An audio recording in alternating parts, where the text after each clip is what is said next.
ফেব্রুয়ারি মার্চে টি-20 বিশ্বকাপকে সামনে রেখে নিজেদের প্রস্তুতি শুরু ভারত ও দক্ষিণ আফ্রিকার। ভারত শ্রীলঙ্কার মাটিতে বিশ্বকাপের প্রস্তুতি 5 ম্যাচের এই টি-20 সিরিজ। ঘরের মাঠে দক্ষিণ আফ্রিকার বিপক্ষে সিরিজ দিয়ে শিরোপা ধরে রাখার মিশন শুরু করতে মাঠে নামছে ভারত। দক্ষিণ আফ্রিকার পর বিশ্বকাপের আগে নিউজিল্যান্ডের বিপক্ষে 5 ম্যাচের টি-20 সিরিজ খেলবে টিম ইন্ডিয়া। ভারতের অধিনায়ক সূর্যকুমার যাদব বলেন, বিশ্বকাপের আগে আমাদের হাতে 10 ম্যাচ আছে। এই 10 ম্যাচ দিয়ে আমাদের চূড়ান্ত প্রস্তুতি নিতে হবে। প্রতিযোগিতা যত এগিয়ে আসবে তত বিশ্বকাপের দিকে মনোযোগ বাড়বে। আশা করি এই 2 সিরিজ দিয়ে ছেলেরা নিজেদের ভালোভাবে ঝালিয়ে নেবে।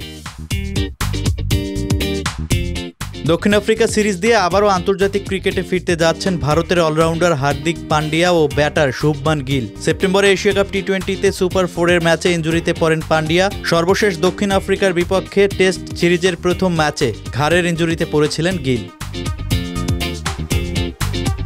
পান্ডিয়া ও গিলের খেলার ব্যাপারে অধিনায়ক সূর্যকুমার জানান, গিল খেলার জন্য ফিট আছে। পান্ডিয়া খেললে দলে অনেক বিকল্প এসে যায়। ওর অভিজ্ঞতা অমূল্য, বড় প্রতিযোগিতায় সবসময় ভালো খেলে সে। পান্ডিয়া ফেরায় দলে ভারসাম্য বাড়বে।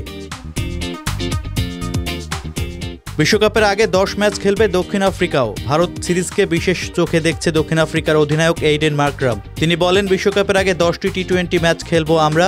এই 10 ম্যাচ দলের সাফল্য নির্ধারণে গুরুত্বপূর্ণ ভূমিকা রাখবে। এর মধ্যে ভারতের বিপক্ষে সিরিজটি অনেক বেশি উপকৃত করবে আমাদের। ভারতের মাটিতেই বিশ্বকাপ। এই সিরিজ থেকে আমরা যা শিখতে পারবো এবং যা অর্জন করব সবই বিশ্বকাপের মঞ্চে কাজে আসবে। এখন পর্যন্ত টি-20তে 31 বার মুখোমুখি হয়েছে ভারত ও দক্ষিণ আফ্রিকা। এর মধ্যে ভারতের জয় 18 ম্যাচে এবং দক্ষিণ আফ্রিকা জিতেছে 12 ম্যাচে। একটি ম্যাচ পরিত্যক্ত হয়েছে।